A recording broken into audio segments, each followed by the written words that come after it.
Assalamualaikum warahmatullahi wabarakatuh.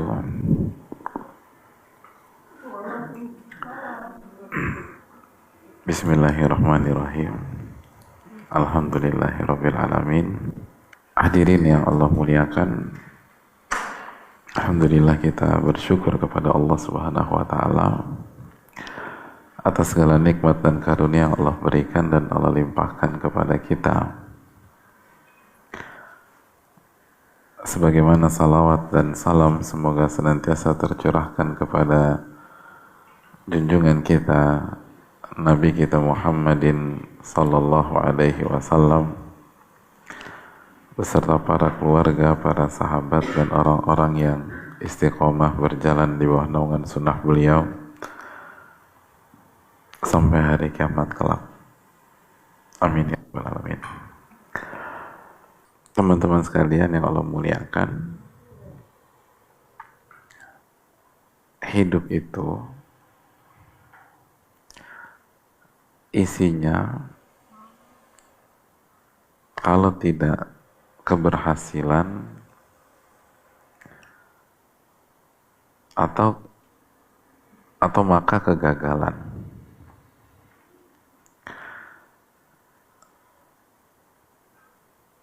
Kalau nggak benar,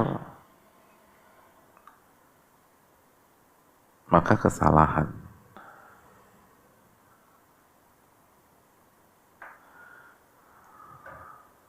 Yang perlu kita ketahui bahwa ada sebuah hal yang menarik ya.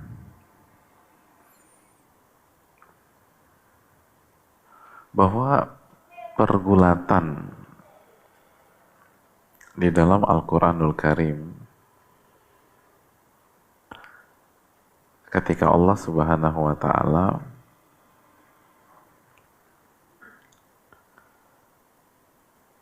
membahas banyak kejadian, banyak kisah,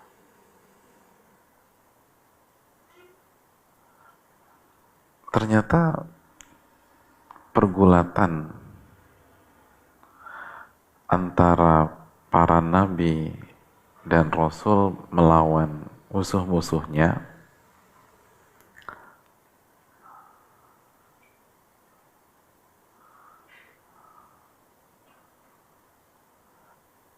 atau kisah-kisah lain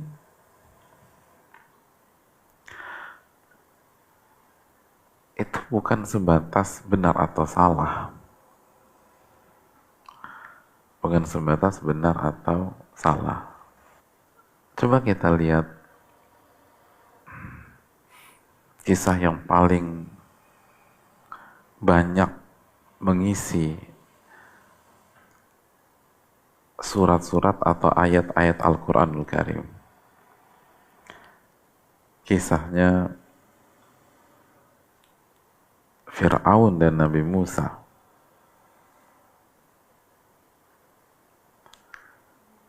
Fir'aun dan Nabi Musa. Itu kan bukan benar atau salah, jemaah. Bayangkan, ini kisah bisa dikatakan terpanjang di dalam Al-Quran, atau di antara yang terpanjang di dalam Al-Quranul Karim. Itu bukan tentang benar salah. Karena Fir'aun itu tahu yang benar.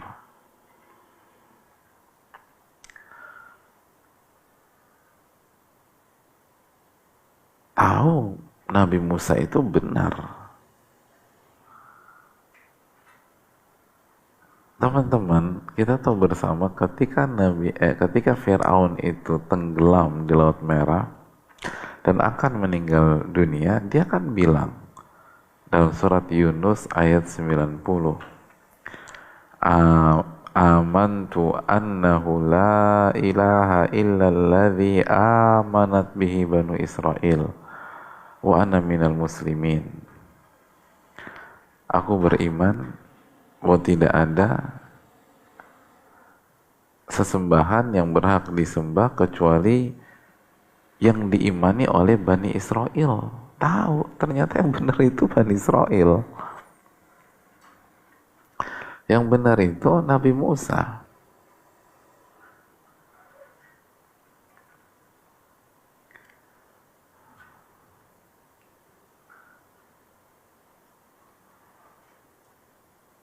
Dan aku termasuk orang-orang yang memeluk Islam. Itu kata Firaun. Bayangkan, setelah drama yang gak habis-habisnya,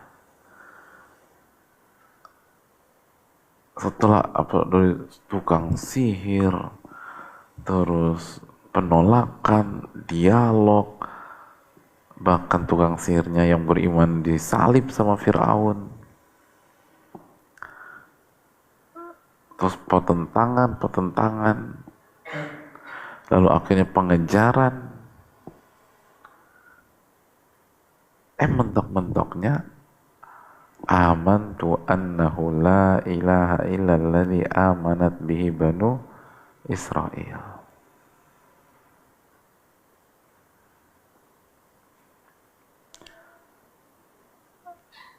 Aku beriman dengan ilah, bahwa tidak ada sesembahan yang berhak diibadahi kecuali Banu Israel.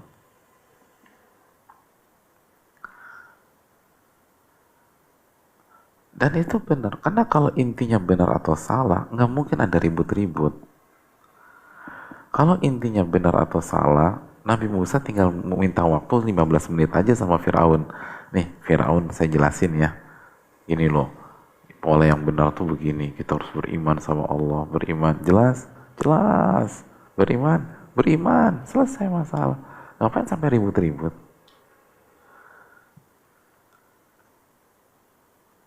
Pergulatan besar di Al-Quran itu bukan karena benar atau salah.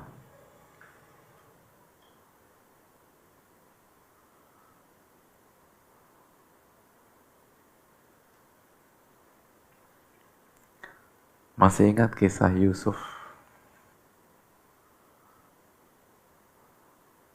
Allah berfirman dalam surat Yusuf ayat 3, nahnu naqussu 'alaika ahsanal qasasi. Kami mengisahkan kepada engkau sebaik-baik kisah. Yaitu kisah Nabi Yusuf. Jadi kisah Nabi Yusuf itu sebaik-baik kisah. Kisah terbaik itu kisah Nabi Yusuf. Bukan endgame, bukan. Bukan Iron Man. Enggak. Bukan Da Vinci Code, bukan.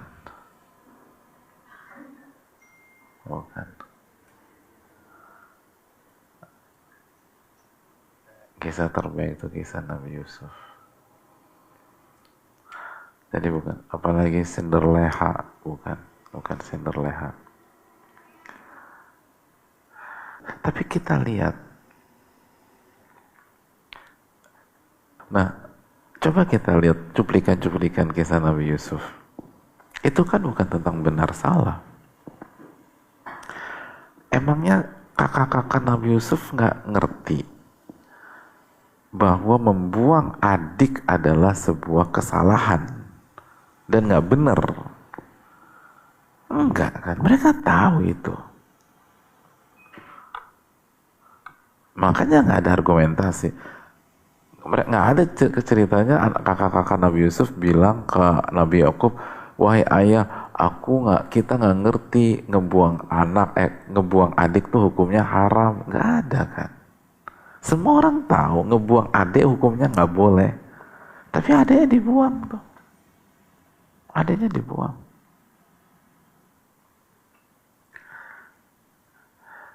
Lalu berikutnya, emangnya istri Al-Aziz nggak tahu selingkuh itu haram? Iya kan, Nabi Yusuf kan mau diperkosa sama istrinya Al-Aziz. Emangnya istri Al-Aziz nggak ngerti? Tahu.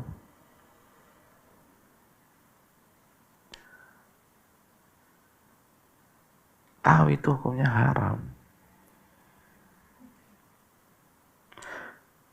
Tapi tetap aja.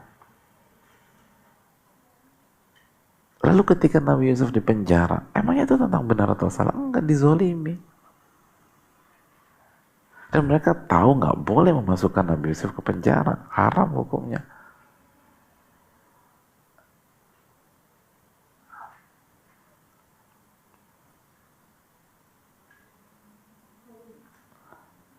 Kan begitu hadirin. Hampir semua kisah tentang itu, Qabil Habil.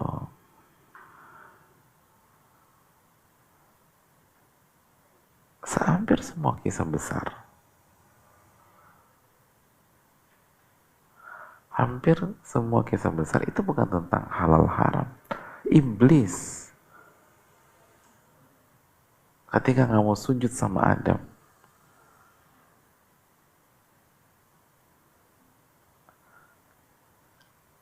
dia kan tahu itu perintah Allah jelas. Kalau kita dapat perintah itu nggak langsung, iblis dikasih perintah tuh langsung sama Allah, nggak mau sujud, nggak mau sujud sama sekali. Tidak mau sujud.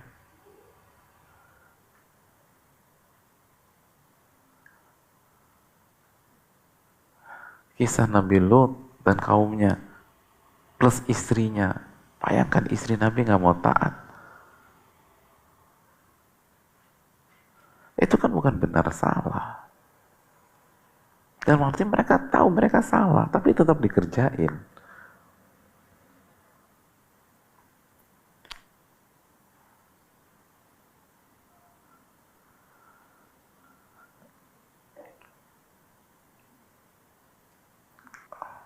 Nabi Adam alaihissalam, jelas-jelas Allah bilang jangan makan tuh buah.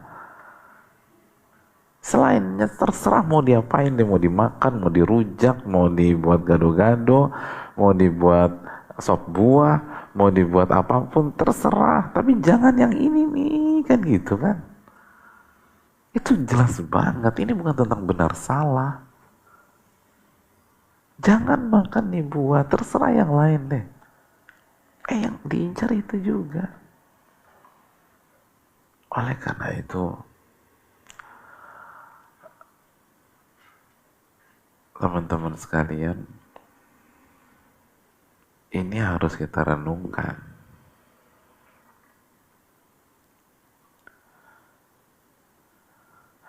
Makanya kan para ulama kita mengatakan apa? Seperti Imam Ahmad, Abdullah bin Mas'ud, ilmu itu rasa takut sama Allah. Ilmu itu rasa takut kepada Allah. Ulama kita nggak mengatakan ilmu itu mengetahui kebenaran, bukan. Oh itu dalam loh. Ulama kita nggak mengatakan ilmu itu mengetahui mana yang benar, mana yang salah, enggak. Ulama kita nggak bilang begitu.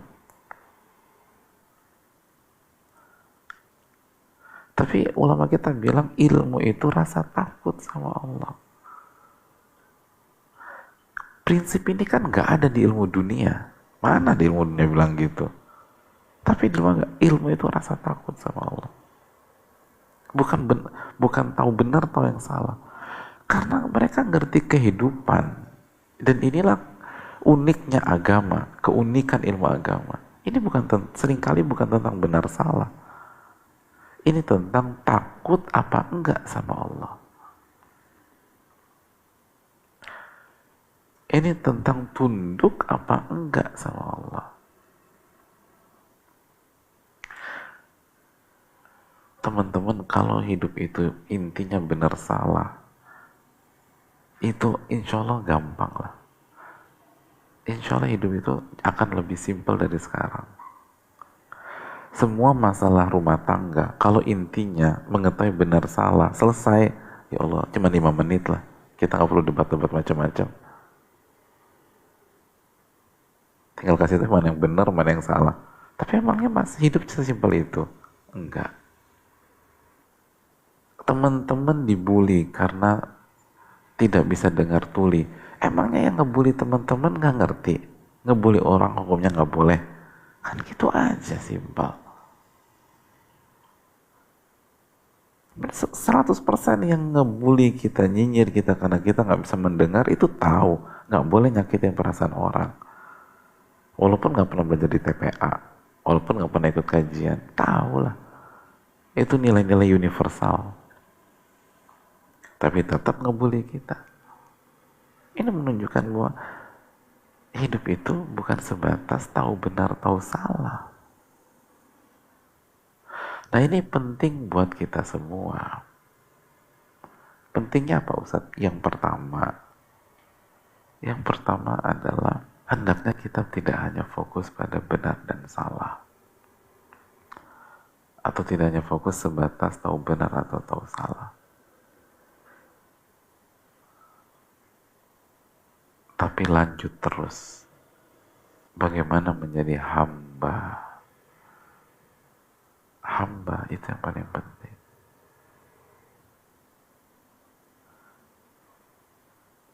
Hamba yang takut sama Allah, yang berharap sama Allah. Hanya sebatas benar salah, gak menyelesaikan masalah. Masih ingat Bani Israel? Emangnya Bani Israel tuh gak tahu kebenaran? Atau ahlul kitab lah.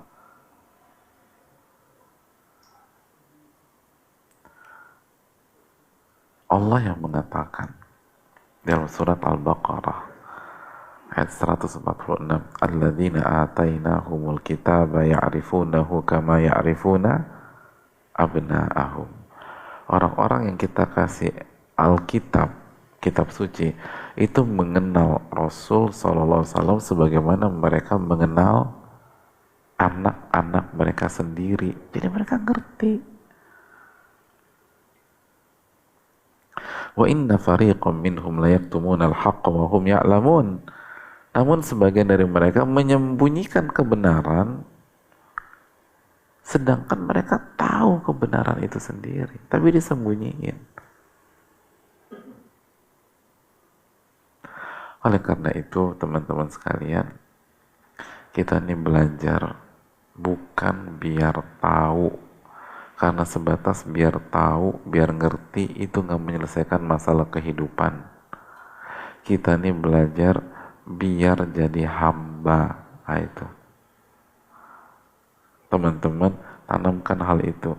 Bukan hanya biar tahu. Biar tahu itu nggak menyelesaikan, seringkali nggak menyelesaikan masalah. Tapi gimana jadi hamba? Itu yang paling penting. Bagaimana kita menekan ego kita, kesombongan kita,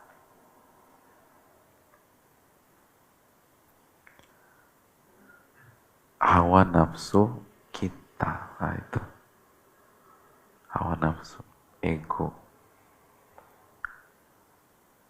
Kenapa iblis nggak mau sujud? Karena sombong. Nah itu sombong. Lalu hasad sama Nabi Adam. Nah, kan? Kenapa Qabil membunuh Habil? Karena hasad. Bukan karena nggak tahu membunuh itu haram. Karena hasad. Nah, itu.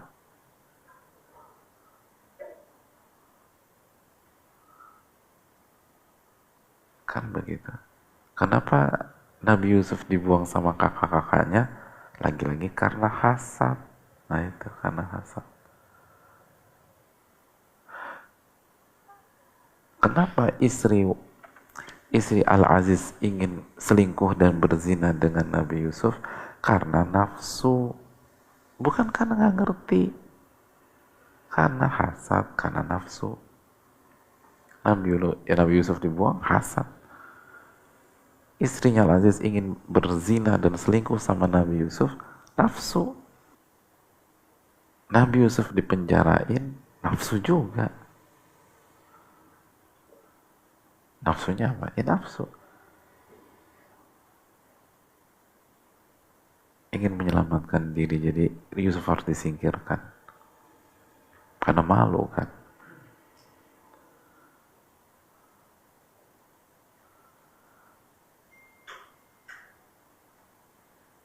Terus kesel gitu. Gitulah jamaah. Fir'aun kenapa nggak mau ngikutin Nabi Musa? Karena sombong. Sombong. Bukan karena nggak tahu. Sombong. Merasa diri tinggi. Makanya ngaku Tuhan. Ngaku Tuhan.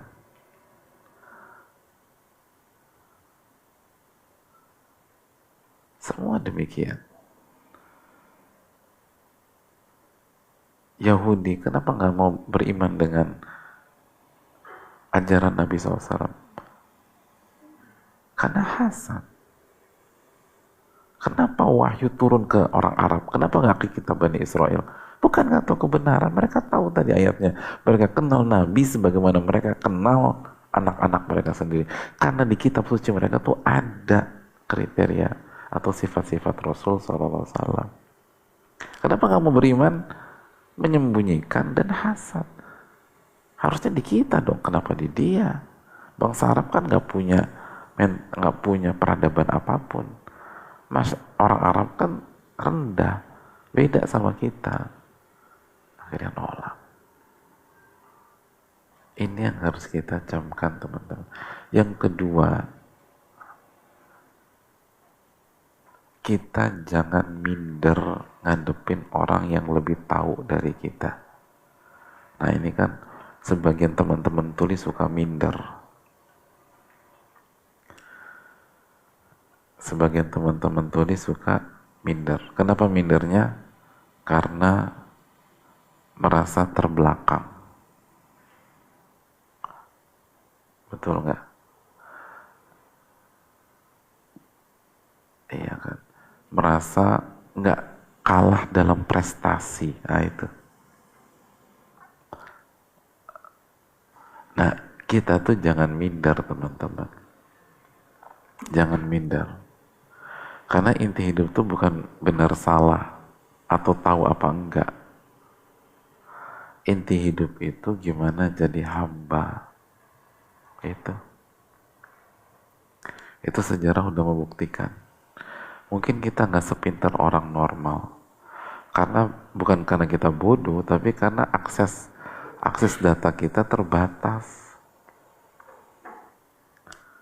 Tapi kalau kita jadi hamba yang baik, kalau kita bertakwa, وَمَنْ يَتَّقِ اللَّهَ يَجْعَلْ لَهُ مَخْرَجًا وَيَرْزُقْهُ مِنْ حَيْثُ لَا يَحْتَسِبُ.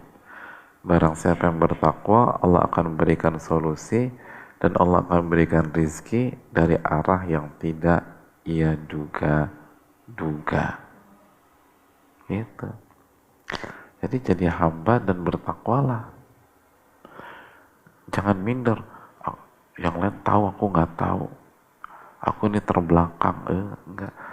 Makanya inilah pentingnya kita tahu cara bermain dalam kehidupan. Kan sudah kita sampaikan berulang-ulang.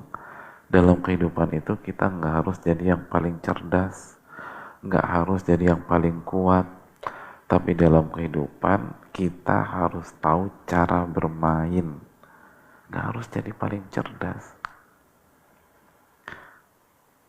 Nah, salah satu cara bermain adalah parameternya bukan ngerti yang benar atau yang salah semata, tapi menjadi hamba yang bertakwa. Nah, itu. Semua orang tuh hancur hadirin kalau nggak bertakwa. Tinggal nunggu kapan hancurnya aja.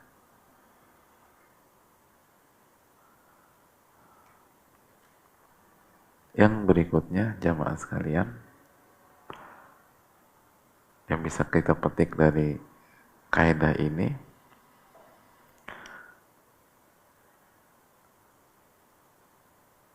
kita akan jadi orang sabar ketika ngadepin orang. Nah ini penting kan, antum punya sekolah, antum guru. Orang tuh kalau ngerti konsep ini udah nggak akan teriak-teriak, kan udah saya kasih tahu dari dulu. Fir'aun juga gitu kali. Jadi nggak usah terlalu ribet-ribet. Tugas kita nyampein. Dia belum berubah, sampein lagi. Belum berubah juga, sampein lagi. Belum berubah juga, sampein lagi. Gitu aja. Dan jangan baper. Kita nih kebanyakan baper ngadepin orang. Gue udah nggak sanggup deh ngadepin tuh orang. Bebel otaknya. Udah. Emang dari dulu tuh inti hidup tuh bukan benar salah jamaah. Tapi inti hidup tuh sabar. Jadi hamba. Tawakal gitu. Ya kan? Itu tadi. Hidup itu bukan tentang benar salah. Imam Ibnul Jauzi, Al-Imam Ibnul Jauzi itu punya anak.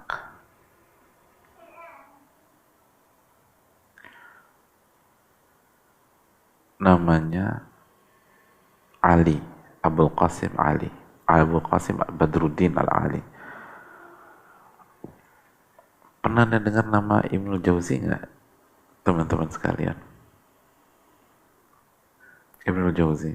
Pernah dengar nama Ibnul Jauzi? Ibnul Jauzi itu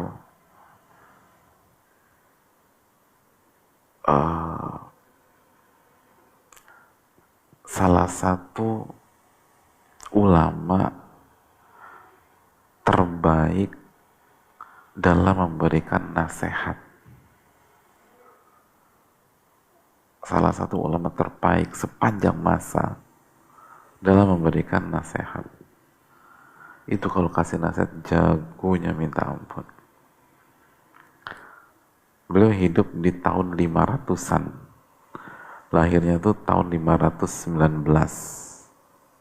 Bukan, 509 atau 510 lahirnya. Jadi sekitar itu kata Imam Zahabi, tidak ada yang sekaliber beliau di era beliau tersebut. Gak ada.